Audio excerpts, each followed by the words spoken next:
ในนอกลัวเคสวิธีเกอันดับที่บัวอย่างอันดับที่บัวเนาะวันได้ไปเกต่อไปจูโป้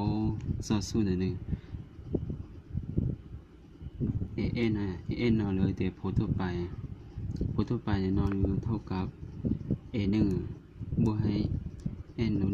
1คูณ d อ่ะไปอยู่จูโป้แต่ n ย่อจะ n เพื่ออันย่อโพสทั่วไป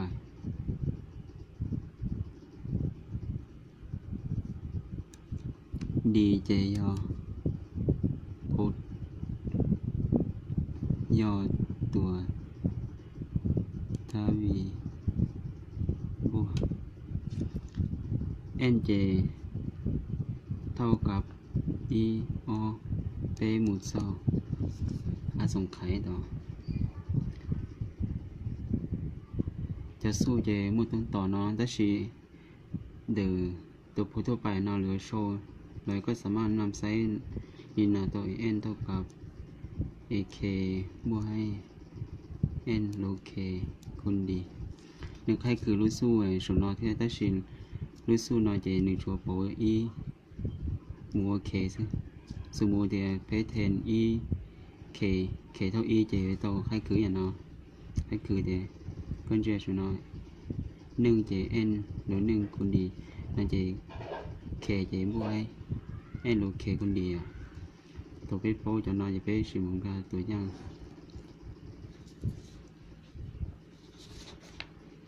สเลตัวอย่างข้อที่อีเนาะข้อที่อีเนาะเลยมั่วเดียอันดับให้บัวซึ่งว่า ac เท่ากับ18ใน a 7เท่ากับ16จงสหาพจน์จงสหาตัวทวีบัวในพจน์ที่10ยันเดินไปมูชีจะสู้ไปโป้หรอจะสู้ไปโป้ยามั่วไปชีตูเนาะ an เท่ากับ ak บวกให้ n ลบ k คูณ d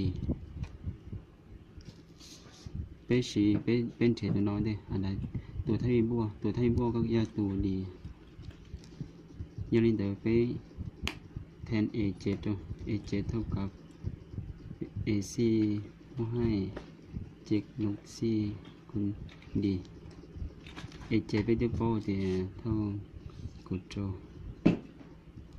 ac ย่อเท่ากับยี่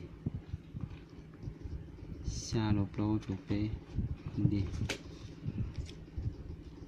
กุดโจลบยี่เท่ากับเปดีกุดโจลบ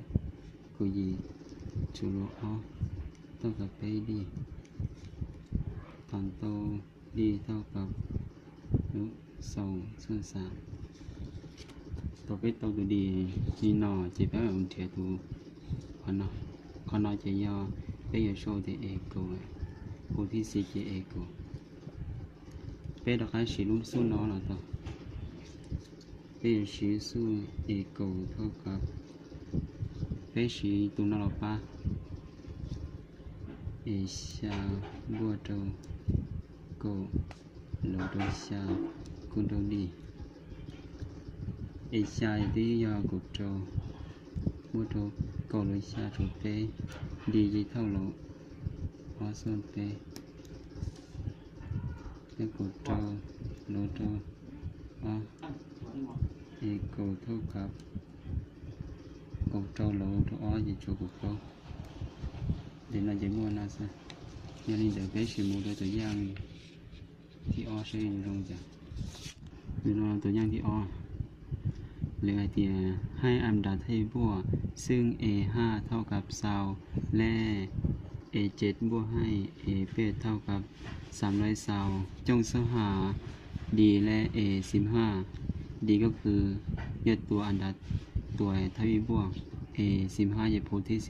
15ไปสีจะสู้ไปโมขนาไปดูโปขนาไปโมขนาจะสีเลยถ้าสีไปสีจะสู้เราไปเนี่ยn เท่ากับ ak บวกให้ n ลบ k คูณ d a7 บวกกับ a จาก7บวก a8 เท่ากับ320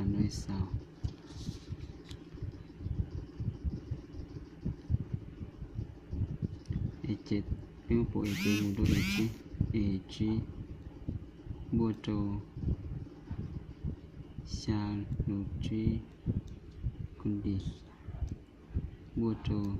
ế gì bộ ngũ ế chế vậy đó ế 5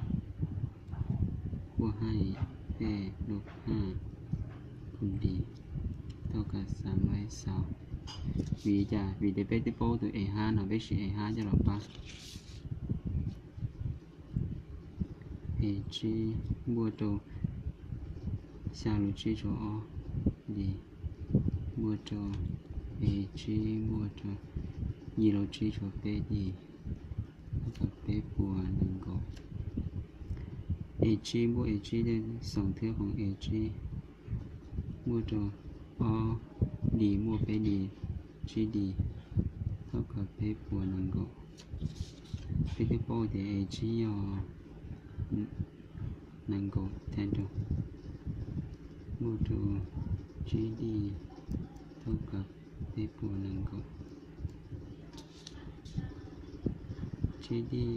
โมดูปน1個อ๋อคูณ1個เดี๋ยวลบตัวเขียนแยกต่อเป็นลบดูตัวจีดีเท่ากับ B บวก1個ลบกันส่วนนี้ครอบครัว A ฐานดีเท่ากับครอบครัวอีเจียวสะดุดจี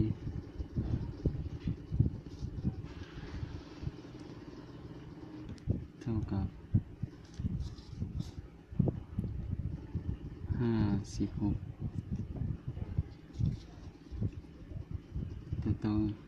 ตัวดูดีหน่อยอ่ะจะไปมุมเฉียดดูหน่อย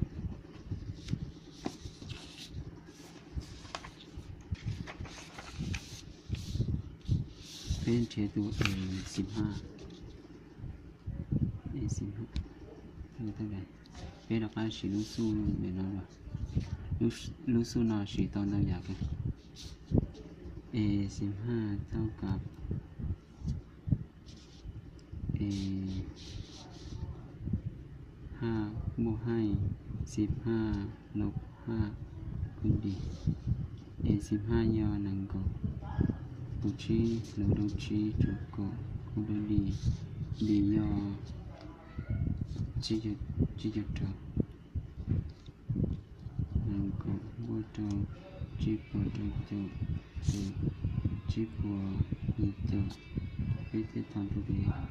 A15 เท่ากับจีจุดเนี่ยทำต่อดีเป็นเฉียดต่อตัวดีย่อจีจุดต่อที่ผลที่45 A củaจีย่อจีบวกอีกต่อ